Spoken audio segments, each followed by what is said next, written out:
네, 안녕하십니까. 제천 한방바이오진흥재단 이지은 팀장입니다. 천연물 산업 세계화를 위한 기업 인식 개선 교육에 참여해주고 계시는 제천 한방바이오 클러스터 기업분들과 도내 천연물 관련 기업 관계자와 참석해주시는 모든 분들께 감사의 말씀 드립니다. 이번 교육의 배경은 중기부의 시군구 지역 연구 산업 육성 B&D 사업의 일환으로 제조 진흥화 그리고 디지털 마케팅 역량 강화 그리고 오늘부터 이틀 동안 진행될 수출 실무 총 3가지 분야의 내용으로 제천 한방 생명과학관 현장 참여와 함께 유튜브 제천 한방재단 대표 계정에서 실시간으로 송출되고 있습니다. 네, 온라인 참여자 중에서 궁금하신 점이 있으면 실시간 댓글로 남겨주세요. 그러면 교육을 마치고 강사님께서 답변을 해주시겠습니다. 오늘 시군구 교육 5일차는 수출 실무에 대한 교육입니다. 오늘부터 이틀간 교육해 주실 강사님께서는 현재 청주 세관 공익관세사로 계시고 GK 관세사무소의 대표로 계신 이길준 관세사님이십니다. 수출 통관 및 인코텀즈의 이해라는 내용으로 강의를 듣도록 하겠습니다.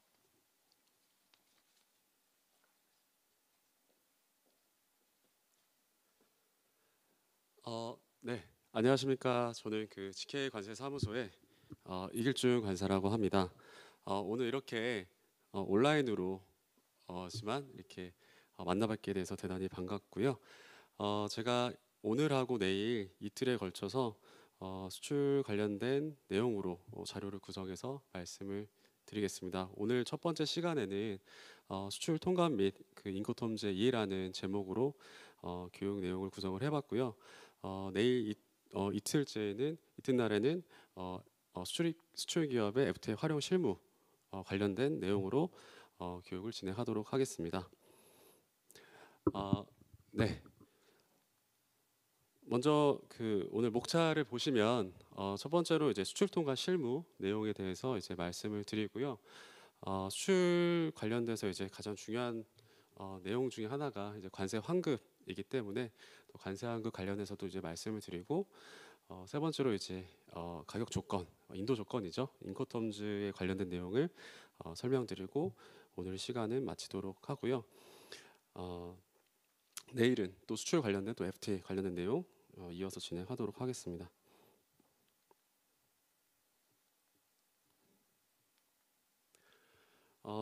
먼저 이제 그 무역의 개념부터 이제 나와 있는데요. 무역이라 하면 이제 국가 사이에 일어나는 상품, 용역, 자본 등의 이제 상거래 행위다라고 이제 정의가 되어 있습니다. 우리가 일반적으로는 이제 많이 국내 택배 주문 많이 하시잖아요. 택배 주문 같은 경우에는 이제 국내에서 일어나는 거래를 얘기하는 거고, 무역이란 이제 국가 간의 국경을 이동해서 어떤 상품이나 그런 용역 등이 제공되는 상거래되는 행위다. 그리고 광의의 무역이라고 하면 좀 더 포괄적인 내용이죠. 그런 상품이나 자본, 노동, 기술, 용역 그런 채권 또는 권리의 국가 간의 이동을 말하고요. 일반적인 이제 기업들, 수출입 기업들한테는 저기 나와 있는 협의의 무역 개념이 더 축소돼서 적합하게 나와 있습니다. 그래서 물품의 국가 간 이동, 그 수출입을 말한다라고 이제 이해를 하시면은 될 것 같습니다. 그래서 그림 보시면 수출자, 이제 셀러가 물품을 수입자한테 이제 해외 수입자한테 인도를 하면 물품이 당연히 국가 간에 이동이 되겠죠. 그럼 수입자는 그 물품에 대한 대금을 지급을 하게 됩니다. 그런데 중요한 거는 이제 대금 지급을 우리가 국내 거래에서는 다 우리 원화를 쓰지만 이제 무역 거래에 있어서는 통화가 이제 서로 상이하기 때문에 하나의 통화를 정해서 무역 대금을 지급을 해야 됩니다. 보통 이제 기축 통화 이제 달러를 가지고 많이 거래를 하시는데요. 그 달러가 뭐 당연히 이제 아시다시피 이제 환율이 계속적으로 이제 변화가 되다 보니까 이게 우리가 거래를 했을 때 뭐 1,000달러라고 하더라도 그거를 이제 환전을 했을 때 그게 환율에 따라서 우리가 수익을 볼 수도 있고 또 손해를 볼 수가 있어서 그런 환차 손익이 이제 발생을 하게 됩니다. 그런 부분에 있어서 국내 거래와는 다르게 이런 무역 거래를 하는 데 있어서 어떤 국경을 넘어서 물품이 이동하는 부분도 고려해야 되고 또 대금 지급 관련해서도 이런 환율 부분이 또 굉장히 기업분들한테는 수익이 될 수도 있고 손해가 될 수도 있기 때문에 그런 부분을 잘 고려를 해야 된다. 라고 또 한번 말씀을 드리고요.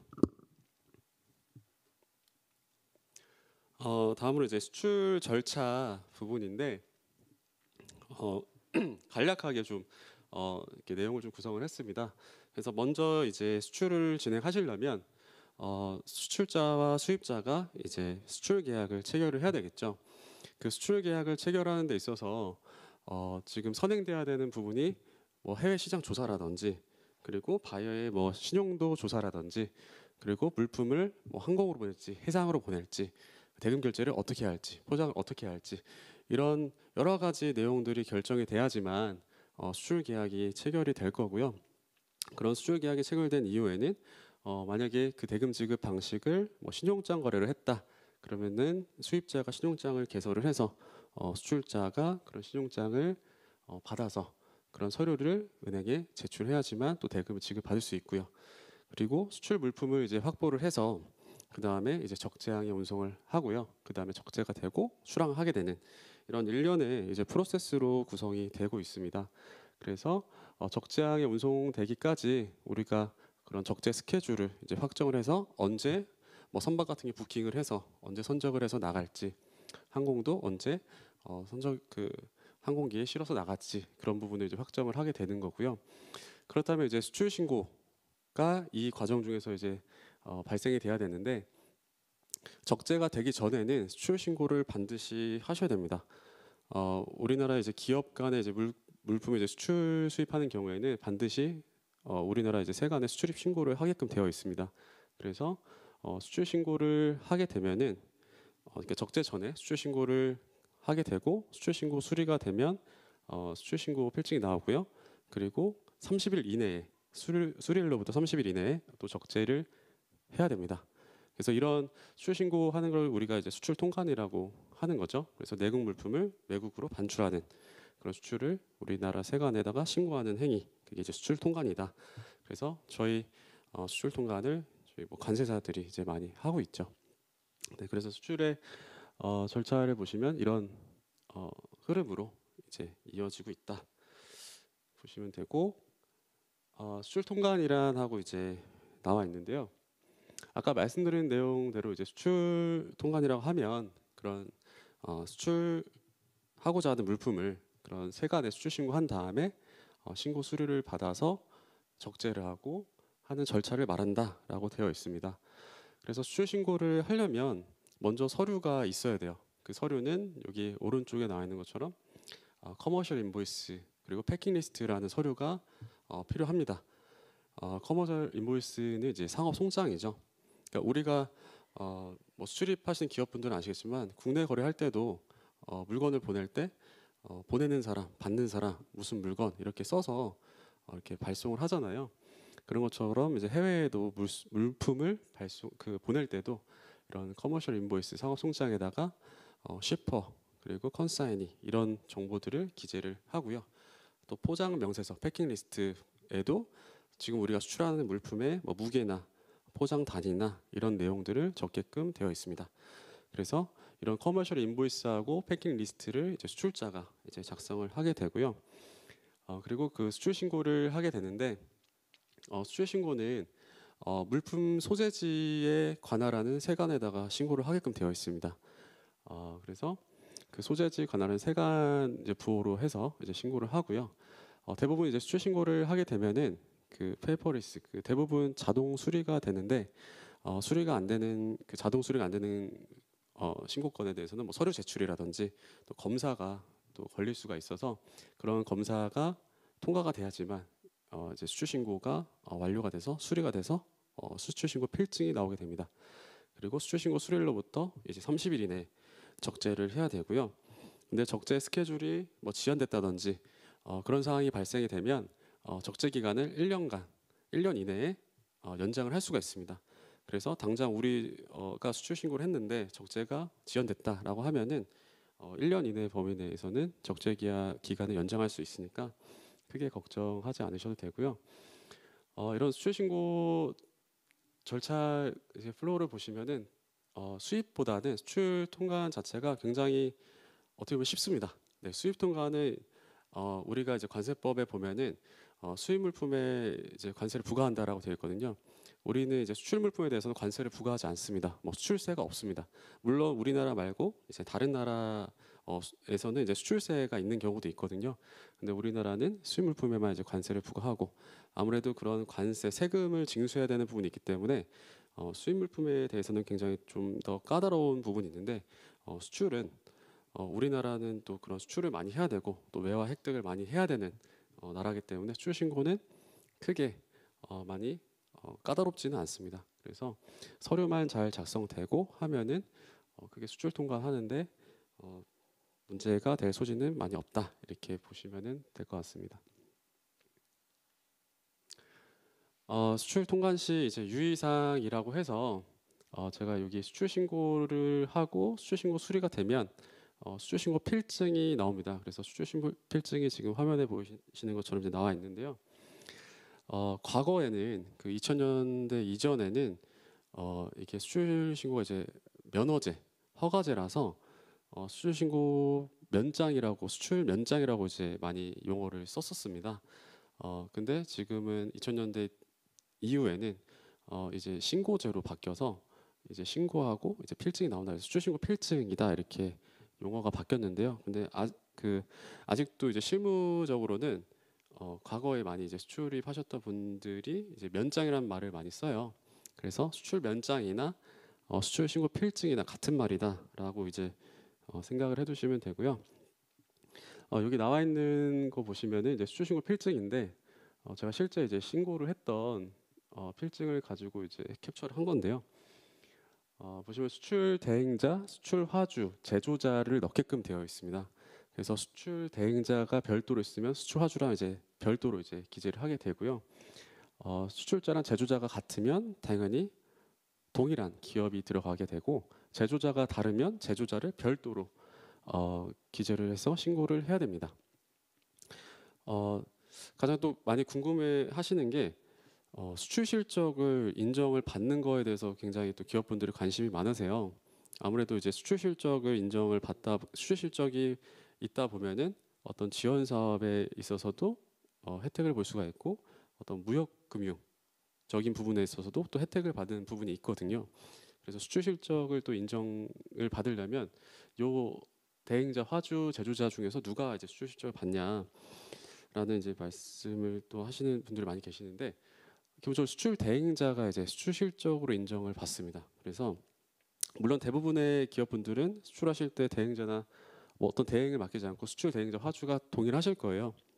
동일하신데 또 직접 수출에 대한 이제 실적은 여기 수출 신고 필증상에 수출 대행자로 되어 있어야지만 수출 실적으로 우리가 인정받을 수 있다.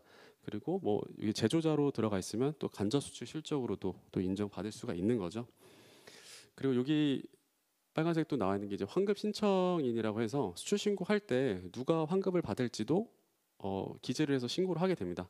그래서 여기 나와 있는 것처럼 뭐 1번이 이제 1번이 이제 수출 대행자 수출 화주, 2번이 이제 제조자 이렇게 1번, 2번 해서 이렇게 수출 신고를 또 하게 되어 있습니다. 그래서 만약에 뭐 뒤에도 나오지만 이제 개별 환급일 때는 뭐 수출자, 제조자 상관없지만 간이적인 환급일 때는 반드시 제조자 2번으로 이제 신고를 해야 된다. 이런 내용이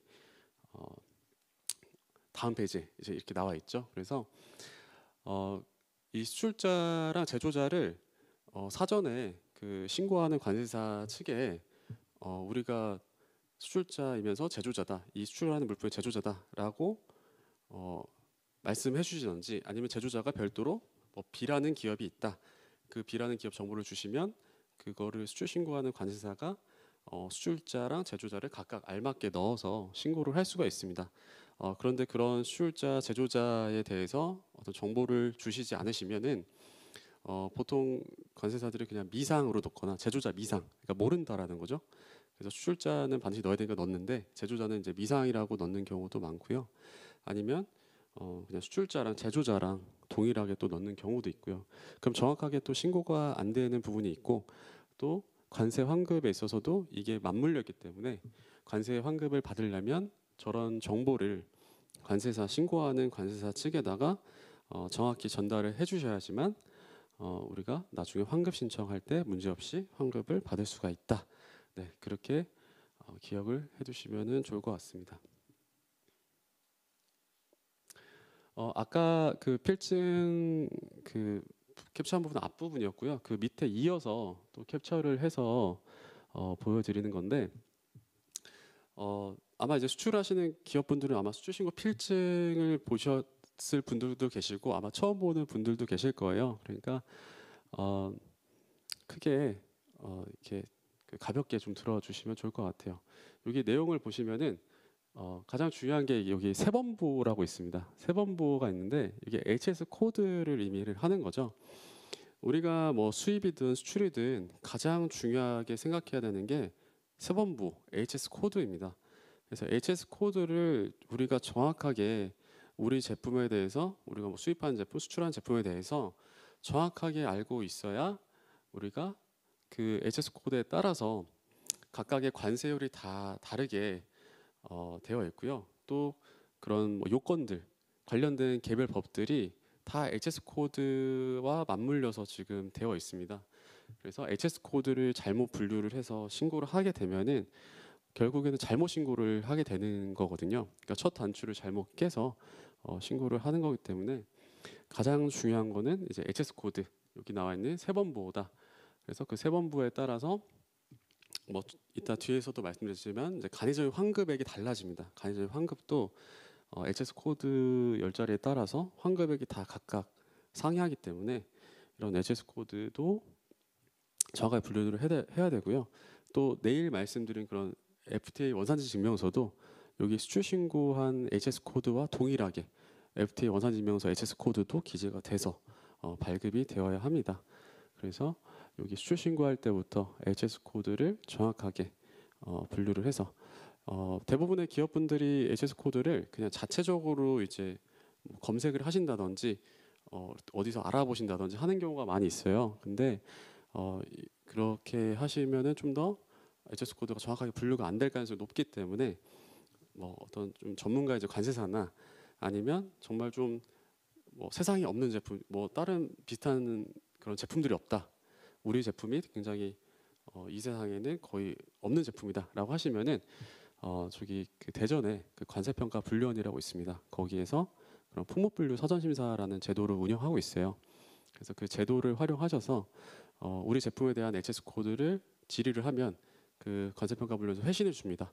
HS 코드가 뭐다라고 이제 회신을 주기 때문에 좀 더 공식력 있게 우리가 HS 코드를 확인을 하실 수가 있어요.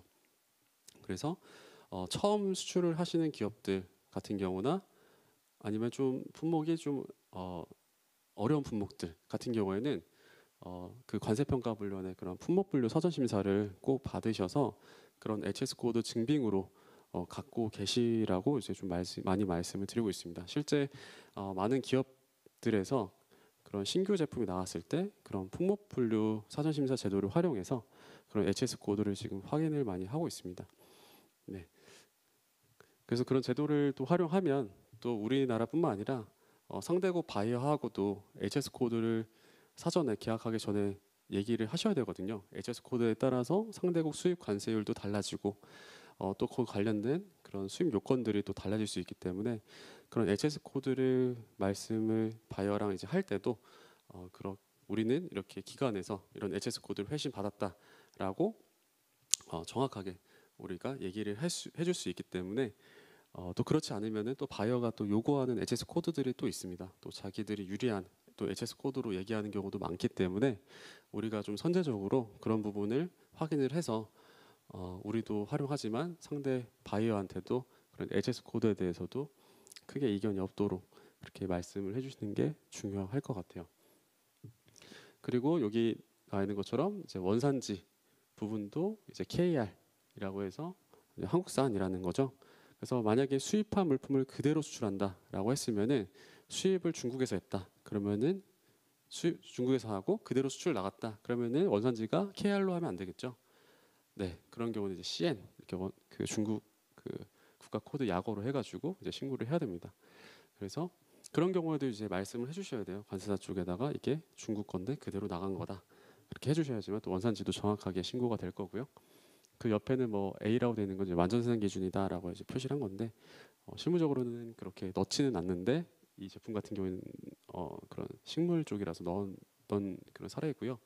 그 옆에 이제 Y라고 되어 있는 거는 그 원산지 증명서를 FTA 원산지 증명서를 발급을 했으면은 Y라고 이제 표시를 하고요. FTA 원산지 증명서를 발급하지 않았으면은 N이라고 이제 신고를 하게끔 되어 있습니다.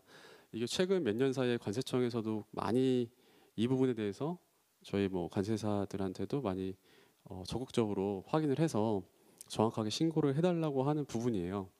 그 이유가 우리가 지금 그런 FTA에 대한 활용률을 관세청에서 통계를 잡을 때 요 수출 신고 필증에서 FTA 원산지면서 발급했는 거를 가지고 통계를 잡습니다. 네, 그래서 Y로 돼 있는 것들에 대한 걸 가지고 이제 FTA 활용하고 있구나라고 이제 통계를 잡기 때문에 관세청에서도 그런 FTA 활용률에 대해서 통계를 정확하게 잡으려면 수출 신고를 정확하게 발급했는지 안 했는지를 정확하게 신고를 해줘야지만 통계가 유의하게 나오기 때문에 저런 부분을 계속적으로 이제 강조를 하고 있어서 이것도 사실 수출하시는 기업분들이 자체적으로 이제 FTA 원산지를 발급하신다 그러면은 그쪽 신고하는 관세사 쪽에다가 얘기를 해주셔야 정확하게 FTA 원산증명서를 발급하는지 안 하는지에 따라서 신고를 하게 됩니다.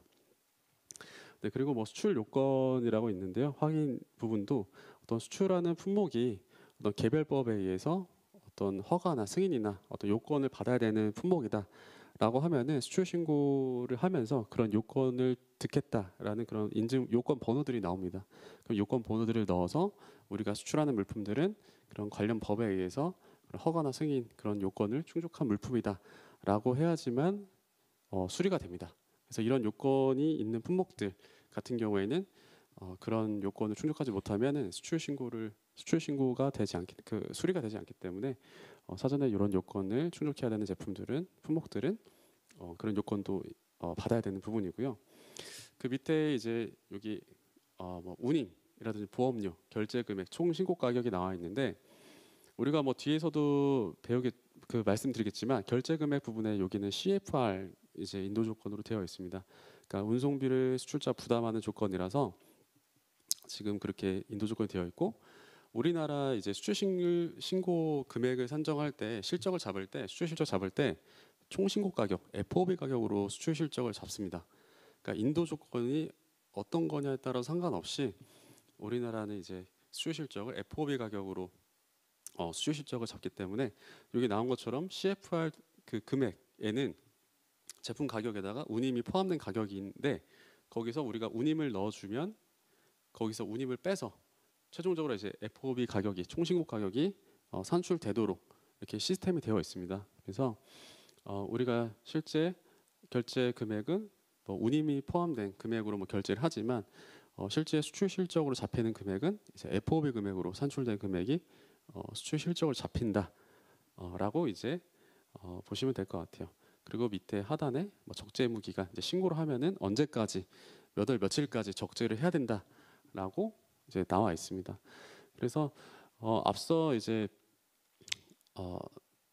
아까 캡처한 부분하고 이번 내용 해가지고 이게 딱 한 페이지예요. 그래서 수출 신고 필증을 보면은 어느 정도의 정보가 다 나와 있기 때문에 어느 회사에서 어떤 제품을 어디로 수출하고 어떻게 뭐 증명서 발급했고 안 했고 그 결제 조건이 어떻게 됐고 이런 부분이 다 이제 한눈에 볼 수가 있습니다. 굉장히 그런 내용들이 다 들어가 있기 때문에 저희도 이제 실무적으로 이제 수출 신고 필증을 많이 이제 보고 있어서 이제 그런 부분을 많이 이제 활용을 하고 말씀을 드리고 있습니다.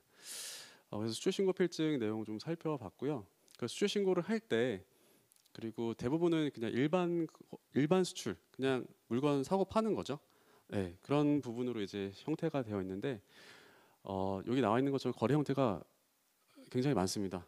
단순하게 그냥 일반 수출하는 경우가 대부분이긴 한데 그렇지 않고 그냥 사온 거 그대로 이제 나가는 수출, 뭐 수리용 물품, 수출 물품을 수리한 다음에 다시 이제 재수출하는 경우, 아니면 계약과 이제 다른 물품이 와서 다시 수출하는 경우, 이렇게 좀 주요 거래 구분으로 해서 좀 파트를 나눠봤고요.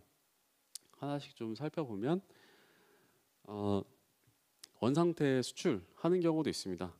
그러니까 이거를 말씀드린 거는 주요 거래 형태를 말씀드린 거는 일반 수출이 아닌 경우에는 거래 형태인 경우에는 반드시 그 관세사 신고하는 관세사 쪽에 말씀을 해주셔야 돼요. 그래야지만 이 물품이 그대로 나가는구나 아니면 수리용 물품이라서 다시 나가는구나 뭐 이렇게 인지를 하고 그거에 맞는 코드를 넣어서 신고를 하기 때문에 그런 부분을 사전에 인지를 하시고 혹시 일반 형태 수출이 아닌 경우에는 이런 부분을 미리 사전에 얘기를 해줘야겠구나라고 좀 생각을 해두시면은 좋을 것 같습니다.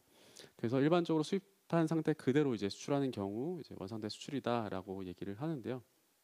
그래서 거래 구분의 70이 이제 유상으로 이제 보통 이제 판매가 유상으로 이제 수출되는 경우에 이제 원상태 수출이다 보통 이렇게 얘기를 하는데 이게 일반적으로 이제 수입 신고 수리로부터 2년 이내에 이제 수출을 해야지만 이제 관세 환급을 이제 받을 수가 있습니다. 그리고 중요한 거는 이제 선적이 완료된 이후에 이 일반 수출인 줄 알고 일반 수출 코드 11로 신고를 했다가 나중에 알고 봤더니 이거는 원상태 수출이다라고 해서 환급 받아야 된다라고 해가지고 72로 이제 신고를 부를 바꾸려고 하는데 이게 원칙적으로 이제 불가하다. 기본적으로 수출 신고를 한 이후에 선적이 되면요, 그거를 선적 처리를 이제 관세청 데이터로 넘어옵니다. 이건 선적된 거다라고 해서 아까 수출 신고 필증 보시면 적재 전이라고 되어 있는데 이행됐다라고 이제 바뀝니다. 선적이 된 이후에 출력을 하시면은 선적이 된 이후에는 수출 신고 필증 그 제목이 바뀌는데요. 선적한 이후에는 수출 신고 필증을 정정하기가 굉장히 어렵습니다. 그리고 또 오류 점수라는 게 있거든요. 그 오류 점수는 그 수출 기업이 뭐 잘못을 해서 뭐 정정을 수출 신고한 거를 정정한다. 그러면은 그 세관에서는 그 오류 점수를 관리를 하고 있습니다. 그 기업이 정정을 많이 하게 된다. 그러면은 오류 점수가 점점 쌓이는 거죠. 그렇게 되면은 나중에 오류 점수가 일정 수준 이상이 올라가면 아까 수출 신고하면은 보통 자동 수리가 바로바로 수리가 돼서 필증이 나오는데 그런 오류 점수가 많은 기업이 신고를 하면 자동 수리가 되지 않습니다. 네. 건건이 또 서류 제출을 해야 되는 걸로 이제 심사가 바뀌고요. 그러니까 굉장히 번거로워지는 거죠. 관리가 돼야 되는 이제 기업으로 돼 버리니까 가급적이면 사전에 이런 정보들을 많이 이제 신고하는 관세사 쪽에 알려주셔서 정확하게 이제 신고할 수 있도록 해주시는 게 중요하다. 네, 그렇게 좀 말씀을 좀 드리고요. 그리고 뭐 수리용 물품도 있는데 외국에 수입한 물품을 국내에서 사용하다가 이제 고장이 나서 뭐 AS를 받기 위해서 뭐 외국으로 수출하는 경우에도 이런 경우에는 이제 일반적인 수출이 아니죠. 뭐 수리하기 위해서 이제 무상으로 이제 나가는 거죠. 그래서 무상으로 나갔다가 이제 다시 들어오면은 그거에 대해서 이제 면세를 이제 받기 위해서 이런 사유서라든지 인보이스, 패킹 리스트, 사유서 이런 서류를 가지고 우리가 나갔던 물품이 다시 수리받고 들어오는 거다라고 해야지만 그런 수리비에 대해서만 이제 과세가 되는 거고요. 그 나갔던 그 원래 수출 물품에 대해서는 이제 과세가 되지 않기 때문에 그렇지 않으면은 그냥 새로운 물품이 수입되는 줄 알고 다 과세를 해버립니다. 그래서 수출 나갈 때부터 이게 수리용 물품이다라고 해서 나가고 다시 수입할 때 그런 면세를 받아야지만 그런 감세를 받아야지만 그 나간 물품의 가격에 대해서는 과세하지 않는다. 또 그렇게 되어 있어서 이런 부분도 이런 거래가 있으시면 또 사전에 또 말씀을 해주셔야 되는 부분이고요.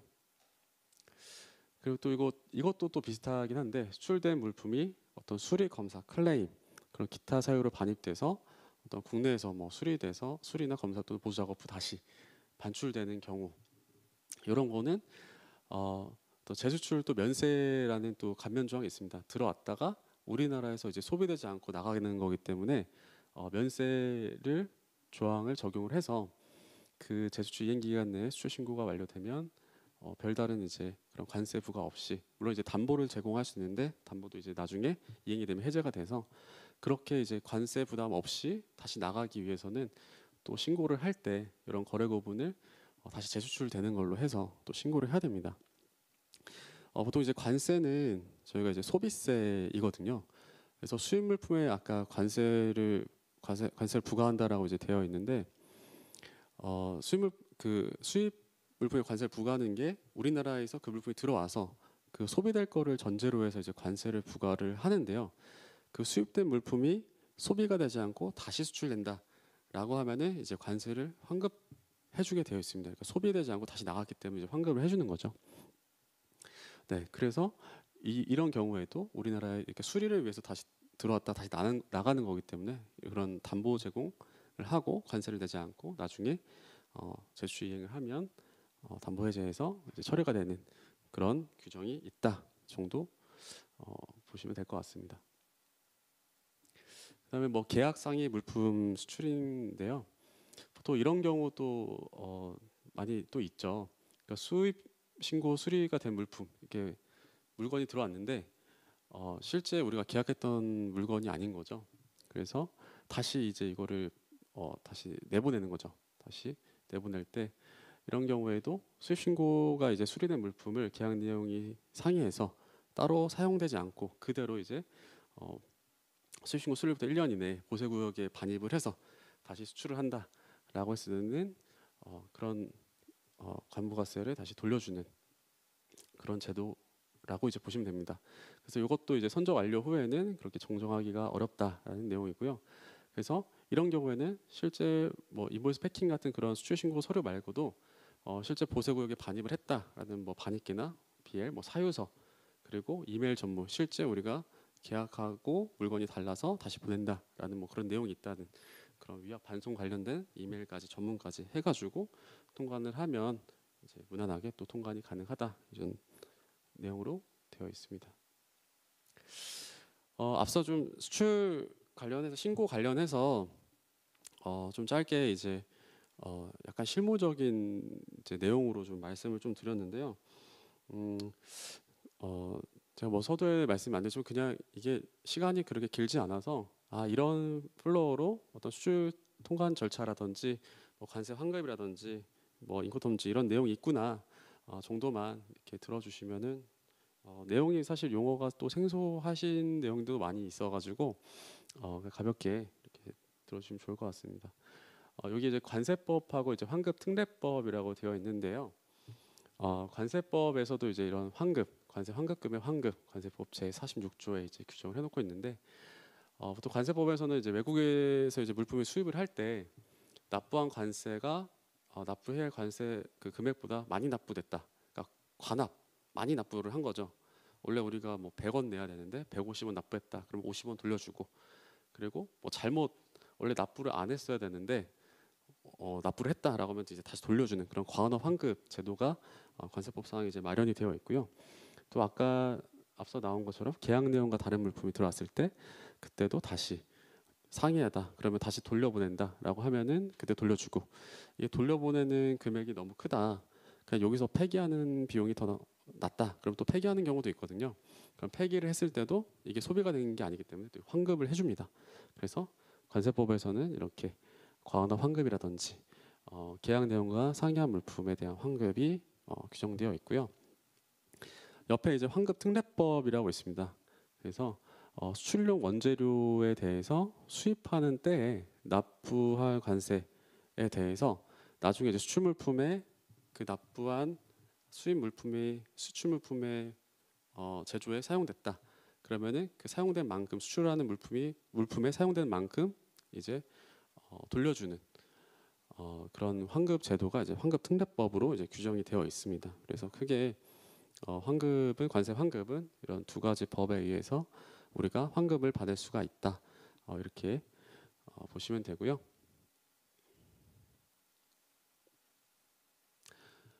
관세 환급 이제 프로세스 이제 나와 있는데 아까 이제 수입 물품에 이제 관세를 부과한다라고 이제 계속 말씀을 드리는데요. 원재료를 수입을 해서 당연히 관세 등을 납부한 수입 원재료야만 됩니다. 기본적으로. 네, 관세를 납부한 게 없다라고 하면은 다시 돌려받을 게 없잖아요. 네, 기본적으로 수입 원재료를 수입을 할 때 원재료 수입할 때 관세를 납부를 한 게 있어야 있는 이제 환급대상 원재료에 해당이 돼야 되고 또 수출 이행 기간이 있습니다. 그 원재료를 수입한 다음에 환급대상 이제 수출이 이루어지는 경우 이제 수출신고 수리일부터 직전 2년 내 그게 수출 이행 기간 2년 내에 수출이 이루어져야 되고 또 수출 신고 수리가 된 이후부터 2년 이내 환급 신청을 또 해야 됩니다. 그리고 그런 환급 대상 수출에 또 제공해야 환급이 가능하다라는 그런 조건들이 있습니다. 그래서 아까 말씀드린 것처럼 관세를 납부하지 않으면 개별 환급. 이제 뒤에는 이제 지금 이제 개별 환급을 좀 말씀을 드리는 건데 환급 받을 게 없다. 환급 관세를 납부해야지만 이제 개별 환급을 받을 수 있다. 이렇게 좀 보시면 될 것 같고 환급 요건을 이제 크게 5가지로 이제 나와 있습니다. 그래서 첫 번째 이제 환급 대상 조세 따로 규정하고 있는 조세만이 환급. 뭐 뒤에 하나씩 이제 세부적으로 나와 있는데요. 뭐 관세 등이죠. 관세가 이제 가장 메인이 될 거고. 그리고 원재료 요건을 보시면 수출 물품에 물리적으로 이제 결합되는 그 형태의 요건이 충족이 돼야 됩니다. 그래서 그 수출 물품을 구성하는 그런 원재료여야 된다라는 거고요. 납부 증명 요건, 그렇죠. 그 관세를 그 수입 원재료 수입할 때 냈던 그런 관세를 확인하기 위해서 수입 신고 필증이라든지 그런 국내 거래가 있었다. 그러면 기초 원재료 납세 증명서라든지 그대로 국내 거래해서 근데 그대로 납품했다. 그러면 분할 증명서라든지 이런 수입한 원재료에 대한 관세를 증빙할 수 있는 서류가 있어야 됩니다. 그리고 수출 요건이라고 해서 유상 수출 기본적으로 외화를 획득하는 그런 유상 수출인 경우에만 이제 환급을 해주고 있습니다. 그리고 기간 요건. 그래서 환급 신청 기간 아까 나온 것처럼 수출 신고 수리일부터 2년 이내. 그리고 그 원재료 수입은 수출 신고 수리일부터 수출 신고 수리일이 속하는 달의 말일부터 직전 2년 내 그런 수입한 원재료에 대해서 관세를 환급해주고 있다. 네, 간단하게는 이렇게 5가지 요건 이렇게 말씀을 드렸고요.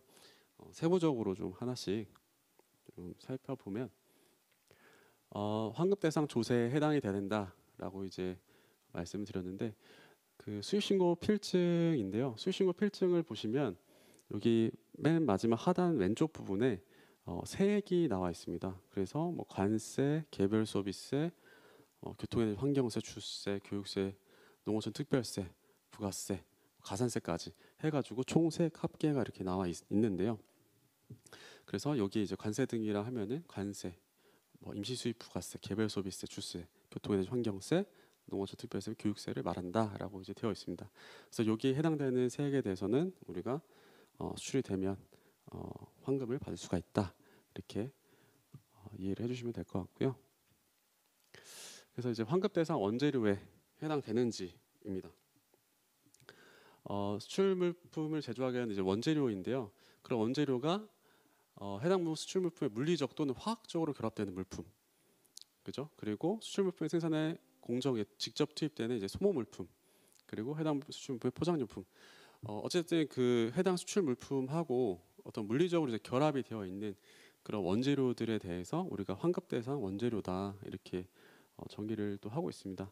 그래서 뭐 간접 재료라고 하죠. 그런 어떤 설비를 운영하기 위해서 뭐 윤활유라든지 뭐 작업복이라든지 이런 간접 재료에 대해서는 환급 대상이 아닙니다. 환급 대상 원재료가 아니고요. 실제 그 수출 물품에 녹아져 있는 그런 원재료들, 수입 원재료에 대해서만 그런 환급 대상 원재료다. 그리고 뭐 그대로 수출하는 경우, 원상태 수출하는 경우에도 이제 환급이 된다라고 아까 말씀드렸죠. 그 원재료를 이제 수입을 해서 그 다음에 제조 가공, 네, 이런 절차 이제 쭉 뒤에서 이제 말씀드리고요. 그리고 이제 환급 대상 대체 사용 원재료라는 게 있는데 우리가 이제 수입 원재료하고 동종 동질의 이제 국산 원재료를 사용해서 수출물품을 만든다라고 하더라도 그게 어떻게 구분해서 관리 그 혼용이 돼서 이거를 현실적으로 구분하는 게 어렵다라고 하면은 그냥 수출 물품에 그 투입되는 국산 원재료도 수입 원재료로 봐서 이제 환급을 해줍니다. 근데 그런 요건이 이제 국산 원재료하고 수입 원재료가 동일한 질과 특성을 가지고 있어야 되고 상호 대체 사용이 가능해야 되고 생산 과정에서 이를 구분하지 않고 그런 사용되는 국산 원재료, 수입 원재료가 혼용돼서 사용되는 수출 물품이다라고 하는 경우에는 그 수출 물품에 투입되는 그런 소요량인 만큼 또 원재료 관세 환급을 받을 수 있다라는 건데요. 사실상 이런 경우는 잘 많이 없죠. 네, 보통 다 구분 관리해서 이제 사용을 하시기 때문에. 그다음에 이제 환급대상 수출 같은 경우에는 여기 나와 있는 뭐 일반 유상, 환급대상 무상 수출, 외화 획득, 국내 판매 공사, 보세국 등 공급 이렇게 나와 있습니다.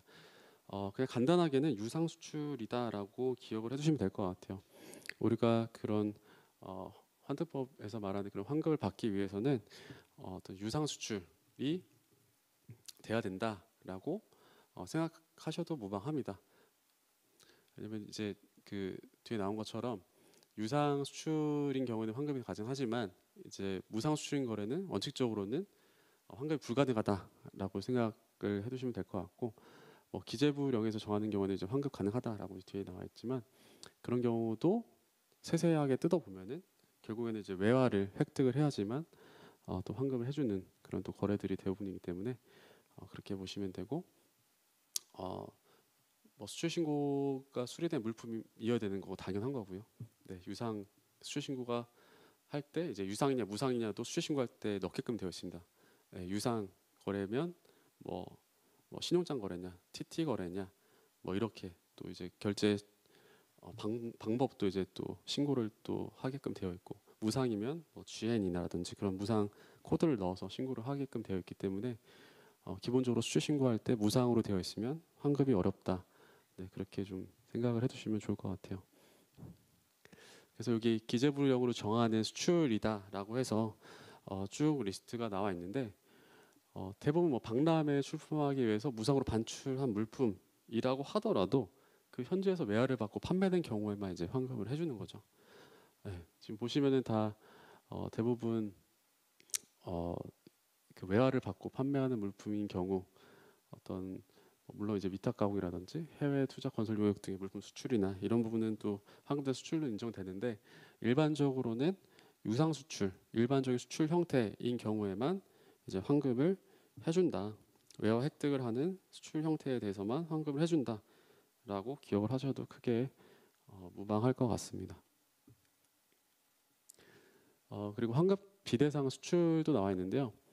우리가 뭐 중개무역이라고 하죠. 중간에 이제 그 조율을 해서 수출자 수입자를 연결을 해주고 대신 물건이 우리나라 뭐 보세국역에 장치가 잠깐 됐다가 다시 수입국으로 가는 형태 이제 중개무역 수출하는 경우에도 우리나라에 이제 들어온 게 아니기 때문에 이것도 환급 대상에 속하지 않고요.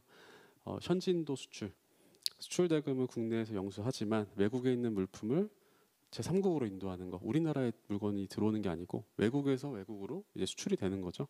근데 이게 우리나라에서 수출 통관이 거쳐야지만 이제 환급을 해주기 때문에 이것도 현지인도 수출도 환급이 대상이 아니다라는 거고, 그리고 중고 물품 수출 같은 경우에도 우리가 물건을 사용해서 수출한다, 유즈드라고 이제 꼭 써서 수출 신고를 해야 됩니다. 네, 만약에 중고 물품을 수출을 하실 때는 이런 표현이 반드시 들어가 있어야 돼요. 수출 신고를 할 때 이게 신품이냐 중고품이냐도 구분해서 신고를 하게끔도 되어 있습니다. 그래서 이렇게 유즈드나 뭐 중고로 되어 있는 것도 환급 대상이 아니다. 그리고 뭐 보세 공장이나 종합 보세구 자유무역 지역으로부터 수출 같은 경우에도 우리나라에 들어와 그 국내, 그러니까 보세 구역 자체는 좀 특수한 지역이죠.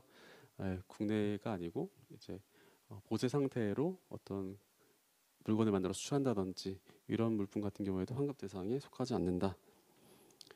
반대로 우리나라에서 그 원재료를 우리나라에서 만든 그 원재료 뭐 제품이나 원재료를 뭐 보세구역, 보세공장 같은데 이제 판매한다라고 했을 때는 또 수출로 또 인정되는 또 부분이 있는데, 환급을 해주는데 물반증이라는 서류도 끊어서 해주는 부분이 있는데 여기서 만들어서 수출하는 경우에는 환급 대상에 속하지 않는다, 이렇게 보시면 될 것 같아요.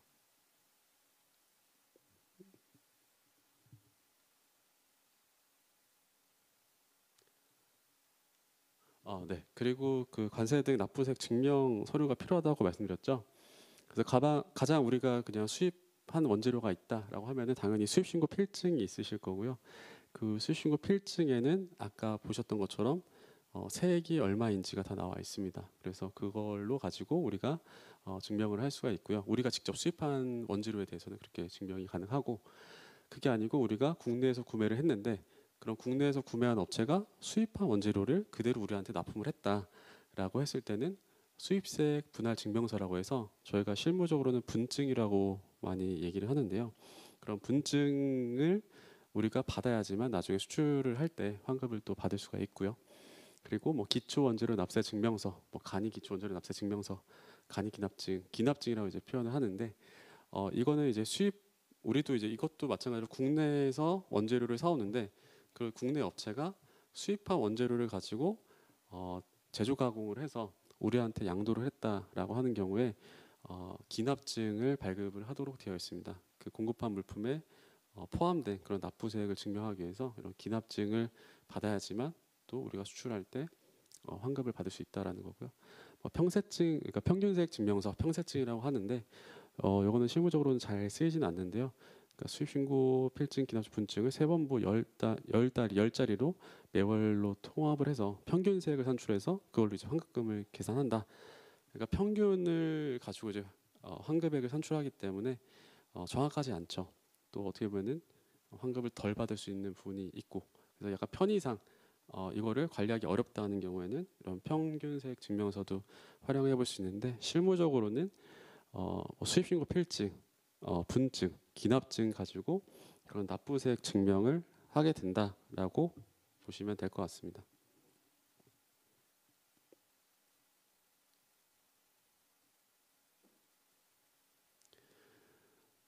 그리고 이제 수출 이행 기간이 있는데, 수입 원재료 수출 이행 기간은 여기 나온 것처럼 이제 수입 원재료 수출 이행 기간은 원재료 수입 신고 수일로부터 소급해서 2년 이내 해야 된다. 그리고 수출 이행 기간도 근데 그 시작이 기산일이 수출 신고 수일로부터 수일이 속한 달의 말일로부터 소급해서 2년 이내 수입한 원재료는 이제 환급이 가능합니다. 그래서 여기 나와 있는 그림을 보시면은 우리가 만약에 수출 신고를 2023년 4월 2일 날 했다라고 하면은 그 2년 전에 원재료를 그 기간을 산정을 할 때, 수출 이행 기간 산정할 때 그 수출 신고 수료일이 속하는 달의 말일, 그 4월 30일로부터 직전 2년, 그러니까 2021년 4월 30일 그 안에 그 기간 내에 수입한 원재료에 대해서 우리가 환급을 해줄 수가 있습니다. 그 신고 그 4월 2일 날 수출 신고한 건에 묻어져 있는 그 원재료가 4월 30일 2021년 4월 30일 이후에 수입한 원재료에 대해서 환급이 가능한데요. 그 전에 4월 1일이나 4월 1일부터 2021년 4월 1일부터 4월 29일까지 수입한 원재료는 수출 신고 수일부터 2년 이내, 수출 기간 2년 이내지만 이게 환급이 안 된다. 약간 조금 맹점일 수 있죠. 네, 수출 신고는 4월 2일 날에서 직전 2년이면은 그게 2021년 4월 2일이라서 환급이 돼야 되는데 원재료가, 근데 법상으로 속한 달의 말일부터 2년으로 되어 있어가지고 그 좀 기간 그 수일과 2년 내이지만 그게 환급이 안 되는 원재료가 또 있을 수가 있습니다. 근데 뭐 대부분은 다 뭐 그 기간 내에 수입한 원재료에 대해서 환급을 신청하기 때문에 크게 많이 이슈는 없는 것 같습니다. 요거까지만 보고 잠깐 쉬도록 하겠는데요. 그 관세 환급 방법이 이렇게 나와 있는데, 뭐 직접 환급, 간접 환급 이렇게 구분을 해서 나와 있는데요. 그러니까 원상태 수출 환급, 수입한 거를 그대로 수출하면 이제 원상태 수출이 돼서 이제 환급을 받게 되고, 또 이제 간이적 환급과 개별 환급이 이제 환특법상에 이제 규정이 되어 있어서, 아까 계속 말씀드린 건 이제 개별 환급, 그러니까 원재료를 수입했을 때 냈던 관세가 있어서 이행 기간을 거쳐서 환급 신청을 해서 환급 받는 게 이제 개별 환급이고요. 다음에 이제 설명드릴게 간이적 환급인데, 간이적 환급도 환급은 이제 그거와 상관없이 중소기업이 제조한 물품에 대해서 이제 수출을 하면 HSS 코드에 따라서 간이적 환급액에 따라서 이제 환급을 해주는 제도이고요. 간접 환급 뭐 두 가지, 아까 분할 증명서, 그 납부세액을 증명해야 되는 서류, 수신고 필증은 직접 우리가 수입했을 때고, 국내에서 구매를 했을 때는 국내 구매처에서 저런 분할 증명서라든지 기초원재료 납세 증명서, 기납증이라든지 이런 서류를 발급을 해줘야지만 그 원재료에 대해서 묻어 있는 그 환급, 그 관세를 환급받을 수가 있습니다. 그래서 이런 서류들이 우리가 꼭 직접 수출을 하지 않더라도 우리가 납품한 수출 업체가 요구를 할 수가 있어요. 네, 뭐 분할 증명서라든지 그 기초 원재료 납세 증명서라든지. 그래서 이런 서류를 통해서 수출자가 이제 환급을 받는, 네, 그렇게 되어 있습니다. 네, 시간이 좀 많이 돼서 지금 2시 50분인데요. 한 10분 정도 쉬었다가 3시부터 이어서 나머지 내용 말씀드리도록 하겠습니다. 잠시 쉬시도록 하겠습니다. 네.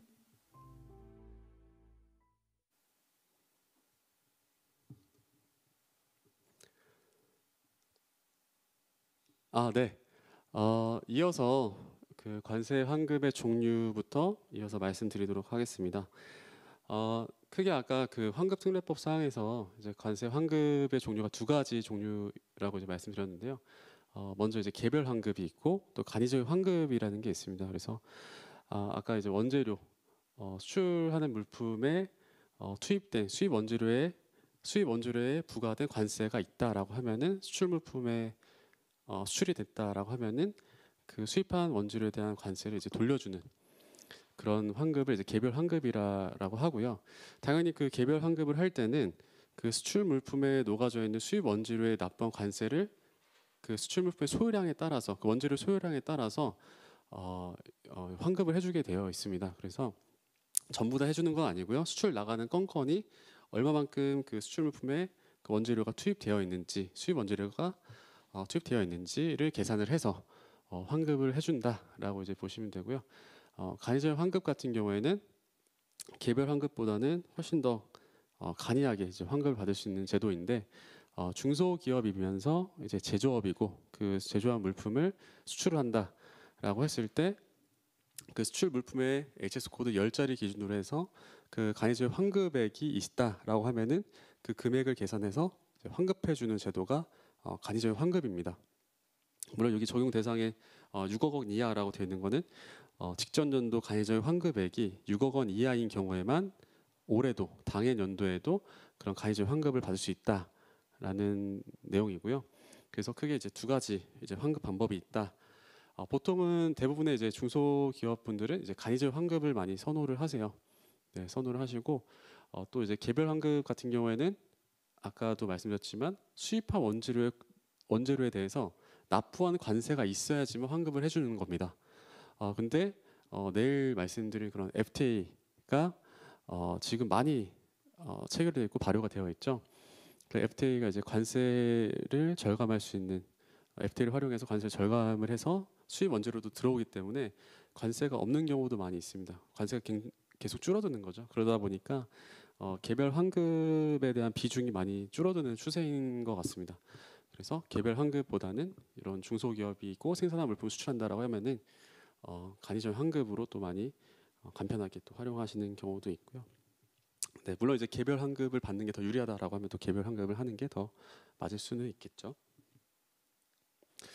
간이적 환급인데요. 뭐 중소기업, 네, 그러니까 중소기업이면서 생산한 물품을 이제 수출한다라고 했을 때 이제 환급을 해주는 제도다라고 이제 말씀을 드렸는데 비적용 대상이라고 해서 원산대 수출이라든지 수탁 가공 물품이라든지 제조자 미상 아까 수출신고 필증상의 제조자가 반드시 들어가 있어야지만 그 제조자가 간이적인 환급을 받을 수가 있습니다.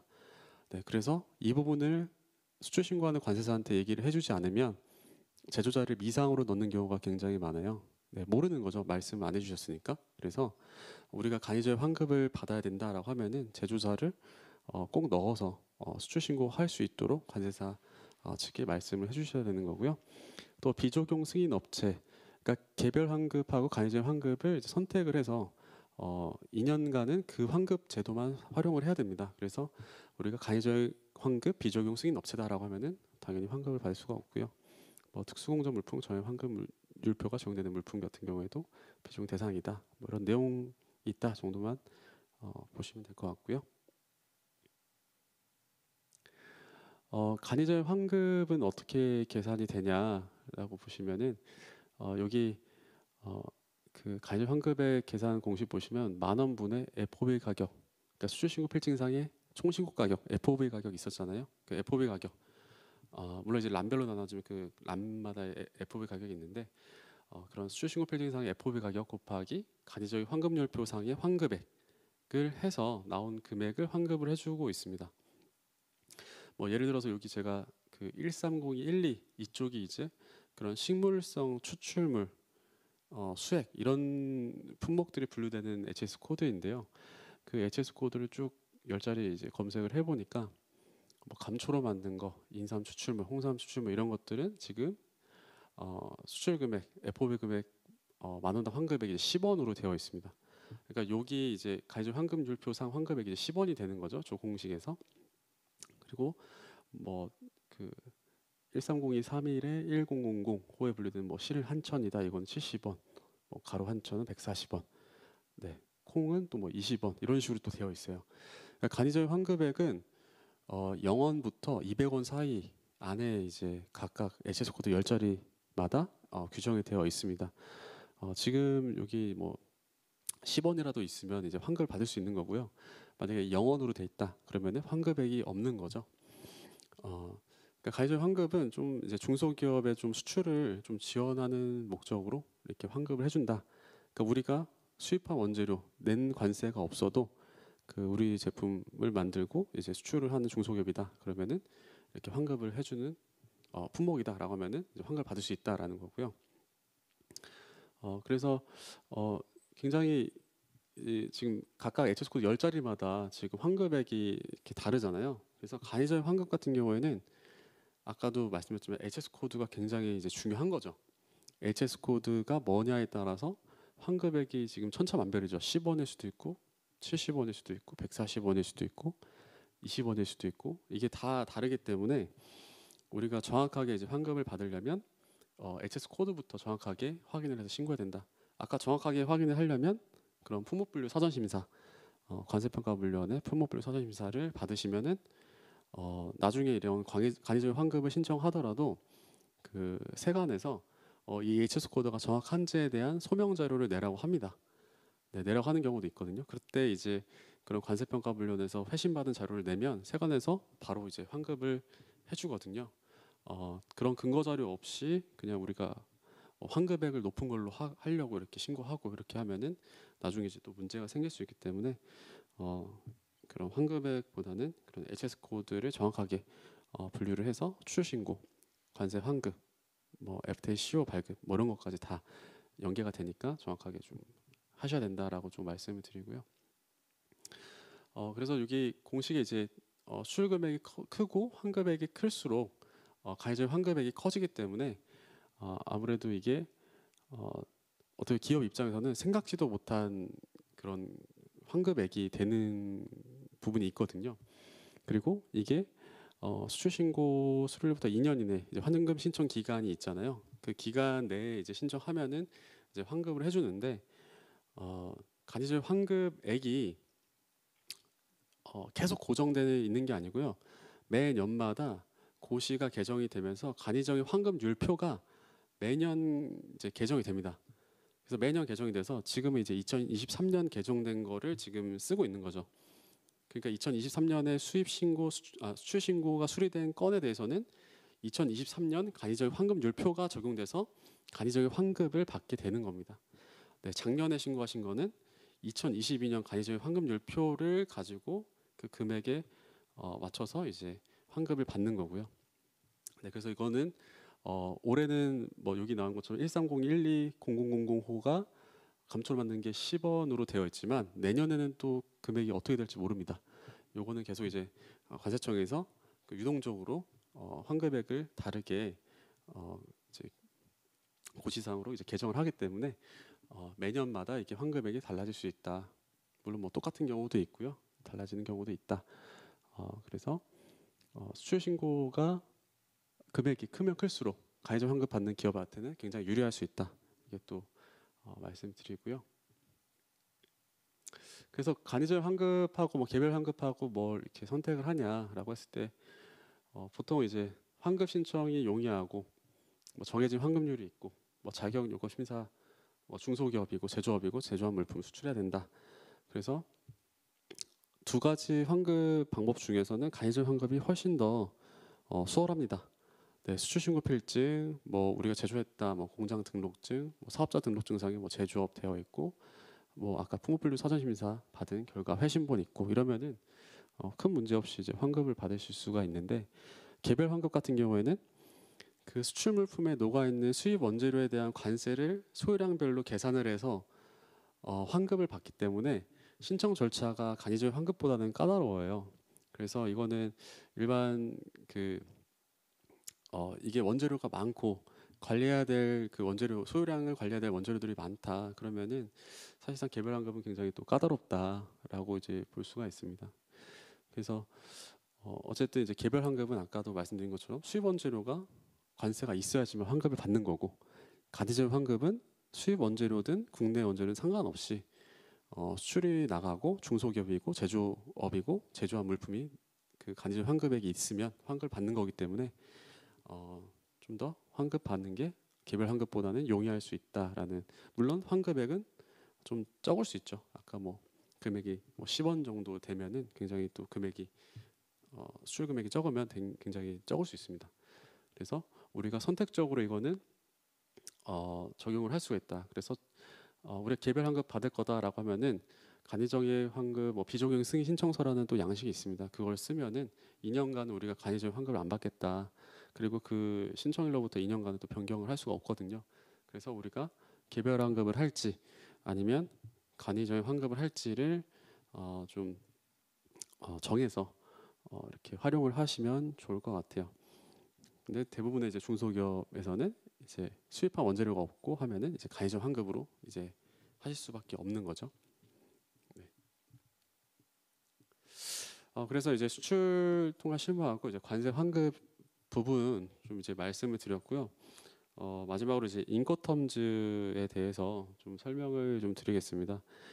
인코텀즈라고 하면 우리가 국내 거래에 있어서도 이제 온라인 이제 주문 같은 거 하시면 이제 뭐 배송비를 착불로 할지 아니면 선불로 할지 이렇게 또 정해서 이제 물건을 주고 받으시잖아요.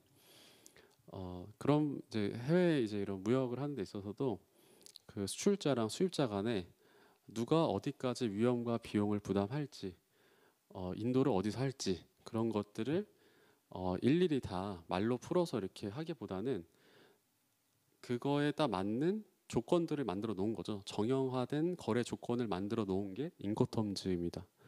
그래서 인코텀즈가 1936년부터 이제 도입이 돼서 이게 1980년부터 계속 10년마다 개정이 됐어요. 그래서 2010년에 개정이 됐고 또 2020년 버전이 가장 최근 버전입니다. 그러니까 2020년 이후에 이제 2030년에 이제 또 한번 개정이 될 거다라고 이제 예상은 하는데요. 그래서 가장 최근 버전이 2020 인코텀즈 2020이다라고 이제 보시면 되고, 인코텀즈는 지금 현재 이제 11개 정형거래 조건으로 이제 이루어져 있고 그 각각의 조건마다 어디까지 물품에 대한 그런 위험과 비용을 누가 부담하는지, 매도인, 수출자가 부담하는지, 매수인, 그 수입자가 부담하는지, 그리고 그런 그 통관 업무라든지 이런 부분을 누가 담당해야 되는지 그런 의무를 명확하게 또 규정을 하고 있습니다. 그래서 요거는 이제 ICC 그 국제상업회의소에서 이제 만들어 놓은 거고요. 그래서 국제 간 이제 상거래에서 무역 거래의 내용을 정형화해서 당사자 간에 이제 자유롭게 이용을 하도록 만든 국제 간의 규칙이다. 그래서 이게 선택적으로 이제 당사자 간에 사용하면 되는 겁니다. 그래서 뭐 딱 우리가 여기 조건들을 좀 변형해서 써도 돼요. 딱 그거에 맞춰서 이제 여기 내용에 맞춰서 우리가 쓸 수도 있지만 그냥 무역 당사자 간에 수출자 수입자 간에 편의에 맞게끔 입맛에 맞게끔 그런 조건들을 자유롭게 쓰고 변형해서도 쓸 수가 있는 조건이다라고 이제 보시면 될 것 같습니다. 그래서 근데 지금 무역하는 지금 수출입 거래에서는 반드시 이제 인코텀즈를 이제 정해서 이제 쓰고 있습니다. 네, 그래서 아까 이제 수출 신고 필증 이제 수출 신고 할 때도 그 결제 조건을 넣게끔 되어 있거든요. 이게 FOB 조건인지, 뭐 CFR 조건인지, 뭐 CIF 조건인지 이런 조건들을 다 넣어서 신고를 하게끔 되어 있기 때문에 기본적으로 다 인코텀즈 그 조건을 활용을 해서 지금 무역 거래가 이루어지고 있고 그 인도 조건에 따라서 뭐 이게 가격이라든지 이런 게 다 영향이 있기 때문에 그 인도 조건도 이제 인도 조건에 따라서 가격이 달라지고 바이어랑 협상을 하실 때도 굉장히 중요한 부분이다. 이렇게 먼저 서두에 말씀 좀 드리고요. 그래서 뭐 아까 11가지 조건이 있는데 그 조건별로 그러니까 EXW 조건부터 해서 뭐 지금 DDP 그리고 FAS부터 CIF 조건 이렇게 해서 셀러 그러니까 매도인이 비용 부담해야 되는 부분 그리고 매수인이 비용 부담해야 되는 부분 이렇게 좀 정리를 해봤는데요. 그러니까 뭐 보시면은 가장 이제 색깔로 이제 구분이 됐는데 매도인이 가장 비용 부담을 적게 하는 조건이 이제 EXW 조건, 공장인도 조건이 될 거고요. 그리고 매수인이 비용 부담을 가장 적게, 그러니까 매도인이 비용 부담을 가장 많이 하는 게 이제 DDP 조건 이렇게 이해를 간략하게 이제 좀 장표로 이렇게 만들어봤고 보시면은 이제 뭐 제조 원가 포장 검사, 그러니까 공장에서 이제 까지의 이제 비용은 이제 EXW 조건, 그러니까 셀러가 부담한 조건이고요. 나머지 내륙 반주 수출허가, 통관, 운임, 보험료, 수입허가, 통관, 내륙 반입까지는 다 셀러가 하는 조건은 이제 DDP 조건. 가장 이제 매도인이 부담을 많이 해야 되는 조건이다. 그 나머지 이제 조건들 보시면은 조금씩 약간 차이가 있죠. 뭐 운임을 누가 부담하냐, 보험료를 누가 부담하냐 그런 조건에 좀 차이가 있고요. 밑에 네 가지 FAS, FOB, CFR, CIF 조건은 이제 해상 운송에만 이제 쓰이는 조건이다라고는 되어 있습니다. 인코트 문제에서. 근데 실무상 크게 구분을 하지 않고는 쓰고 있는 것 같아요. 실무상 꼭 해상으로 나가지 않더라도 뭐 FOB 조건을 쓰기도 하고요. 그래서 근데 이게 뭐 법으로 정해진 게 아니고 그냥 무역 거래를 원활히 하기 위해서 만든 그런 거래 조건이기 때문에 당사자가 그냥 합의에 의해서 사용하시면 되는 조건들입니다. 네. 근데 이렇게 매도인이 어디까지 부담하는지, 비용 부담하는지, 매수인이 부담하는지 이런 부분을 이렇게 적용해서 만든 조건이다. 보시면 되고요. 주요 거래 조건을 한 5가지 정도 이제 추려서 좀 설명을 드리려고 하는데요. 먼저 EXW 조건, 네, 공장 인도 이제 조건이다라고 이제 하는데 이거는 매도인의 의무가 가장 적은 최소인 조건입니다. 그래서 매도인이 수출 통관 절차도 이행하지 않고 차량이 적재하지 않은 상태로 물건을 그냥 자기 매도인의 영업장 분해나 지정된 장소, 뭐 공장이나 창고에다 물품을 갖다 놓으면 매수인이 가져가는 그 다음부터는 매수인이 알아서 위험과 비용으로 이제 가져가는 그런 인도 조건이다라고 보시면 돼요. 근데 매도인의 의무가 최소 조건이라서 이고 수출 통관도 안 해도 되는 조건이긴 하지만 실무적으로는 그 해외 이제 수입자가 우리나라 수출 신고 통관을 할 수가 없기 때문에 보통 매도인이 수출자가 우리나라 수출 통관까지는 신고까지는 해주고 나머지 그 이후부터의 비용과 그런 위험 부담은 이제 매수인이 갖도록 그렇게 좀 하고 있습니다. 그래서 EXW 조건이 수출자 입장에서는 굉장히 의무가 최소화된 조건이다. 네, 그렇게 보시면 되고요. 다음으로 이제 FOB 조건, FOB 조건인데 본선 인도 조건이다라고 이제 얘기를 하는데요. 그 매도인이 물품을 지정 선적항에서 매수인에 의해 지정된 본선에 적재하여 인도하는 것 그런 조건인데요. 그러니까 물품의 그런 위험, 비용 이런 게 이제 본선에 적재되면은 이제 매수인에게 이전이 되는 거죠. 그 전까지, 그러니까 배에 싣기 전까지는 다 수출자가 그런 비용과 위험을 부담한다라는 거고 배에 싣고 나서는 그런 배에 대한 운송비나 위험이나 이런 것들은 이제 매수인이 그 다음부터 다 책임을 진다라고 이제 보시면 됩니다. 그래서 가장 많이 이제 사용되는 이제 조건인 거죠. FOB 조건. 그래서 아까도 말씀드렸지만 수출 신고 하면은 FOB 가격이 나오고 FOB 가격이 이제 수출 실적으로 잡히는 금액이다. 네. 그래서 우리나라는 이제 FOB 가격으로 이제 하고 있고요. 수출 실적 잡을 때. 그리고 뭐 그리고 CFR 조건. 네, CFR 조건은 운임 포함해서 이제 인도한다라고 이제 되어 있는데 그 매도인이 이제 똑같아요. 물품을 본선에 적재해서 인도까지는 하는데 그 위험은 그때 이제 이전이 되는데 매수인한테 적재되는데 이전이 되는데 매도인이 그 수입국 지정 목적 칸까지의 운송에 필요한 계약, 운송 비용과 운임을 부담해야 되는 조건입니다. 그러니까 매도인이 해상 운송 비까지는 이제 부담을 하는 거죠. 네, 그래서 FOB는 아까 본석 적재되면은 매수인에게 다 전가가 됐는데 CFR 조건 같은 경우에는 매도인이 운임까지도 해상 운임까지도 부담을 해야 되는 조건인 거죠. 그래서 어쨌든 그 아까 FOB보다는 이제 매도인이 운송 계약을 추가로 더 체결을 해줘야 된다라는 부분이라서 의무가 더 증가가 되는 거죠. 그래서 여기 그림 나온 것처럼 위험의 분기점은 본선에 적재됐을 때 넘어가지만, 그러니까 위험이라는 게 그 적재된 이후에 만약에 뭐 물건이 가고 있다가 뭐 파손됐다 그러면은 당연히 이제 매수인이 이제 부담을 하는 거죠. 매도인이 책임이 없는 거죠. 위험이 이제 매수인으로 이전됐기 때문에. 다만 이제 비용의 분기점은 이제 목적 한 가지 그 운임을 매도인이 부담을 해야 된다. 네, 그렇게 보시면 되고요. 그다음에 이제 CIF 조건. 네, I가 들어가 있죠. 가운데 I가 이제 인슐런스 이렇게 약자로 들어가 있는데 운임 보험료 포함 인도하는 조건이다. 아까 CFR은 이제 운임만 매도인이 부담을 해주면 됐었는데 해상 운임이나 그러니까 지정 목적권까지 도착하는 운임을 부담을 했었는데 CIF 조건은 보험까지도 들어줘야 됩니다. 네, 운임뿐만 아니라 이제 보험까지도 매수인을 위해서 이제 보험을 들어줘야 된다라는 게 이제 CIF 조건이고요.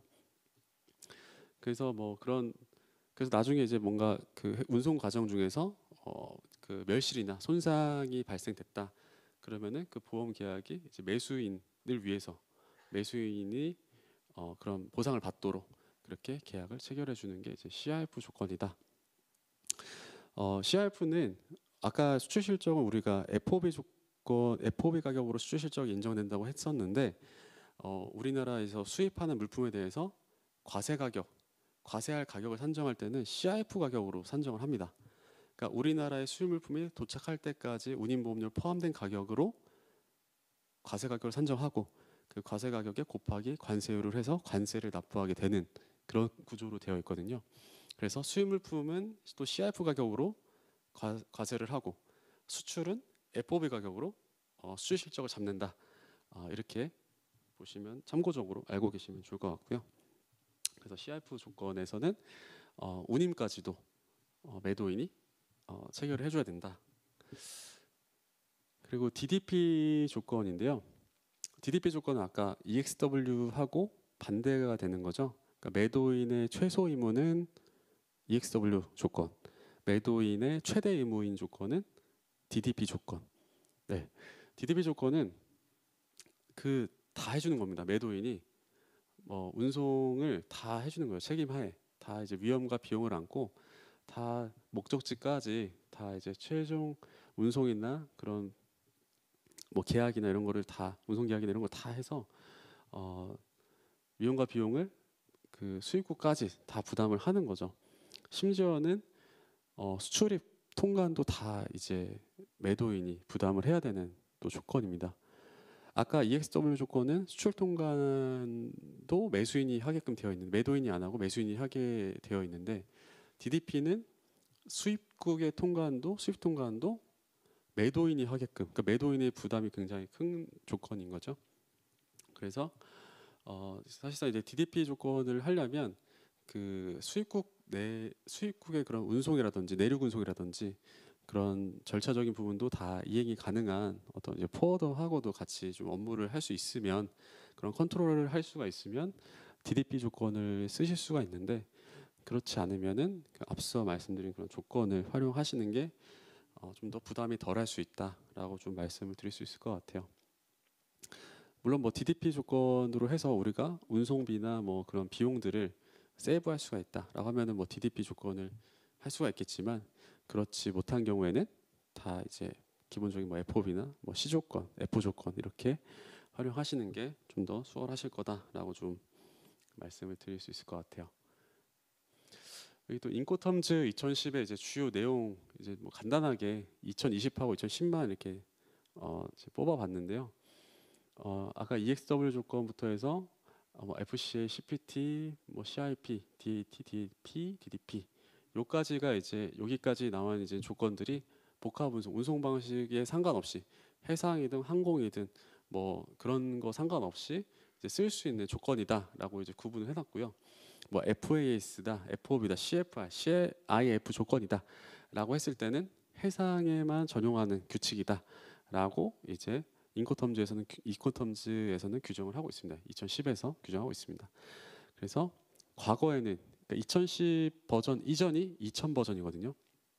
네, 2000 버전에서는 규칙이 13가지였는데 11개의 규칙으로 이제 감소가 됐다라는 내용이 있고요. 그리고 뭐 규칙이 살짝씩 바뀌죠. 뭐 D 조건에서 뭐 DAT라는 조건이 터미널 인도 조건 이게 또 생겼다. 그리고 그룹을 2가지로 복합 운송 7가지, 해상 운송 4가지. 그리고 인도 지점으로서의 선측 난간, 쉽스 레일이라고 하는 그런 애매한 표현이었거든요. 그러니까 배 옆에 난간을 지날 때 인도가 된 거다라고 해서 굉장히 좀 애매했는데 아예 선박에 적재된 때로 인도된 것으로 규정을 해놔서 2010부터는 그런 좀 애매한 부분이 규정이 바뀌었다. 네, 이런 좀 특징이 있다 정도로 좀 볼 수 있을 것 같고요. 인코텀즈 2020 에서도 크게 달라진 거는 없어요. 뭐 11가지 조건으로 뭐 동일한데 EXW부터 여기 밑에 이제 CIF 조건까지 뭐 복합 운송 조건, 복합 운송 조건으로 사용하는 그 조건들 7가지 하고 또 해상 운송에만 전용하는 4가지 조건 이런 식으로 이제 11가지 조건은 똑같은데 여기 하에서도 뭐 FCA 규칙 하에서는 뭐 본선 적재 표기 선화증권을 발급이 가능하게끔 뭐 좀 그런 세부적인 내용이 좀 바뀌었다 이런 내용이고요. 또 CIF와 CIP에서는 이제 I가 들어간 거는 이제 보험을 들어야 된다고 이제 말씀을 드렸는데 보통 이제 보험도 ICC, ABC로 이제 나눠지는데요. ICC A가 이제 최대 의무로 들어야 되는 보험이고 ICC C가 최소 의무로 들어야 되는 보험 부보 조건인데 여기 원래대로는 ICC C로만 들어도 됐는데 CIP 조건 같은 경우에는 뭐 ICC A로 들어야 된다. 근데 이것도 매도인과 매수인의 합의가 있으면 변경이 가능하다.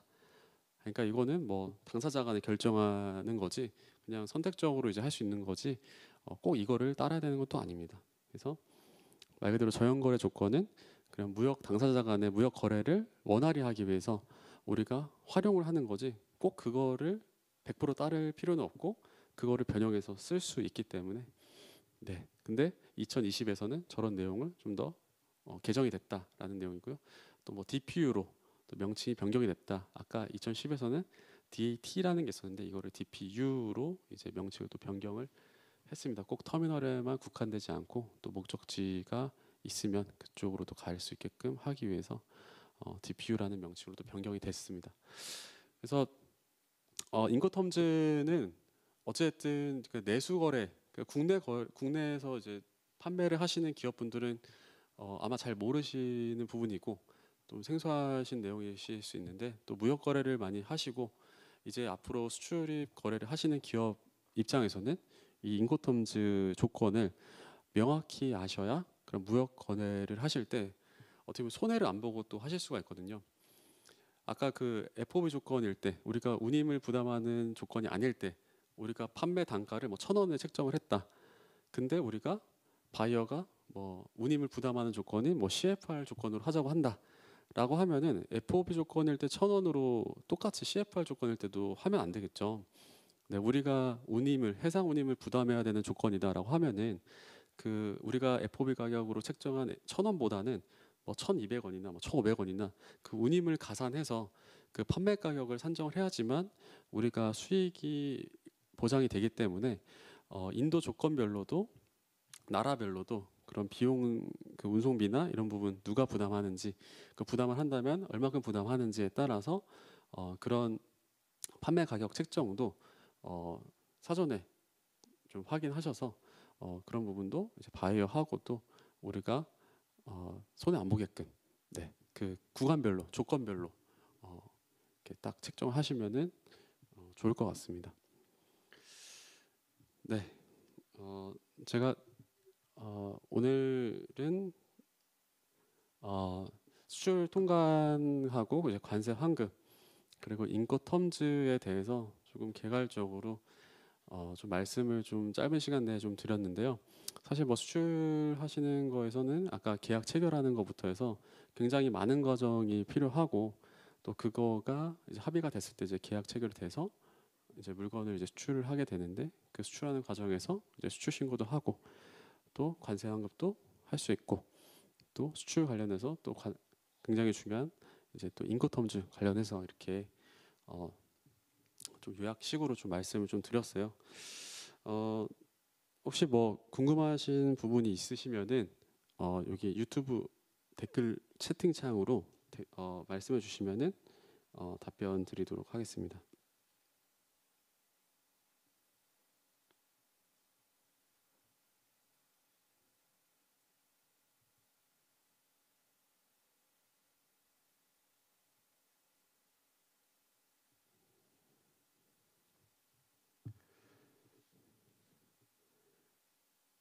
아, 네. 지금 수출하는 국가 요건 같은 게 나와 있는 사이트가 있을까요?라고 이제 말씀을 해주셨는데요.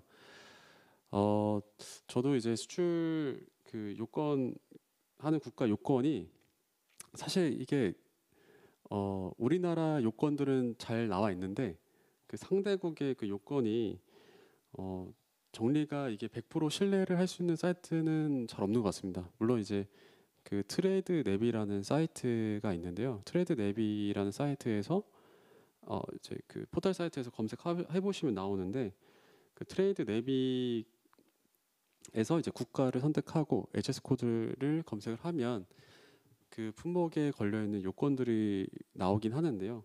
근데 이게 정확한 자료인지는 한 번 더 이제 바이어 수입국의 수입자하고 그쪽 현지에 확인을 하시는 게 가장 정확한 방법이라고 생각이 듭니다.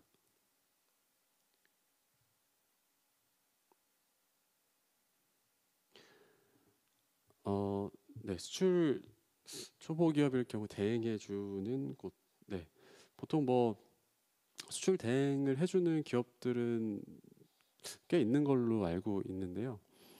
뭐 일반 제가 지금 뭐 기억나는 걸로는 뭐 이런 대학교 산학협력단 같은 데서도 이런 기업들 물건을 이제 같이 수출도 같이 나가는 걸로 알고 있고 어, 어떤 뭐 네, 그 대행해주는 분들이 무역 그 뭐 상사처럼 그렇게 중간에서 그렇게 핸들링 해주시는 분들이 사업을 하시는 분들이 있습니다.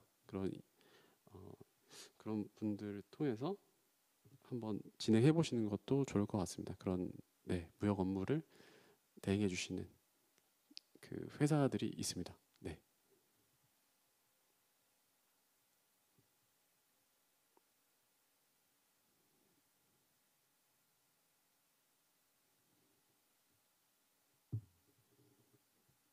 아, 그리고 수출을 하실 때 어, 사실 공부를 굉장히 많이 하셔야 됩니다. 네, 용어라든지 그런 절차라든지 어, 굉장히 또 그러니까 내수로 하시다가 이제 수출로 많이 전환을 하시거든요. 처음에는 내수 판매를 위주로 하시다가 이제 점차 이제 시장 확대를 위해서 해외로 이제 눈을 돌리셔가지고 이제 수출을 많이 하시려고 뭐 어떤 전시회라든지 뭐 바이어 상담회라든지 이런 데를 많이 또 나가셔서 또 계약이 뭐 샘플식이라도 이제 체결이 돼서 샘플도 많이 나가셨다가 그 다음에 정식 계약이 돼서 뭐 이제 컨테이너 베이스로 이제 나가시기도 하고 이런 식의 이제 절차가 이제 대부분 이렇게 이어지는 것 같은데요.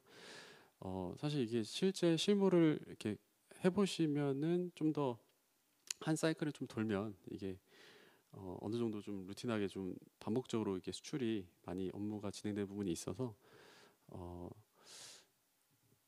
수출을 하시게 된다면 이런 사실 교육이나 설명회나 뭐 기관 내에서 하는 그런 지원 사업이라든지 이런 거를 많이 참여하시고 또 공부도 하시고 하시다 보면은 수출을 하시는 데 있어서 굉장히 많이 도움이 되지 않을까 그렇게 좀 생각이 듭니다.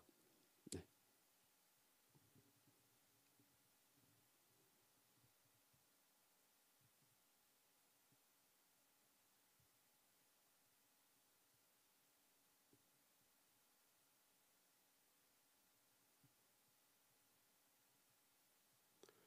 아, 네.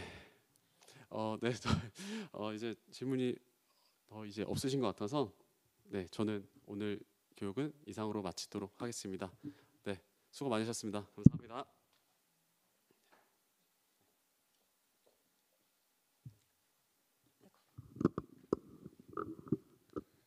네, 지금까지 GK 관세사무소 이길준 관세사님의 수출 통관 및 인코 텀즈 A의 교육이었습니다. 내일도 오늘에 이어서 수출 실무 두 번째 교육이자 본사 마지막 회 교육을 진행하니까 같은 시간인 2시에 출석해 주시면 감사하겠습니다. 오늘 교육에도 참여해 주시고 댓글 남겨주신 모든 분께 감사드립니다. 내일이 마지막이니까 내일도 참여를 부탁드리고요. 네, 감사합니다.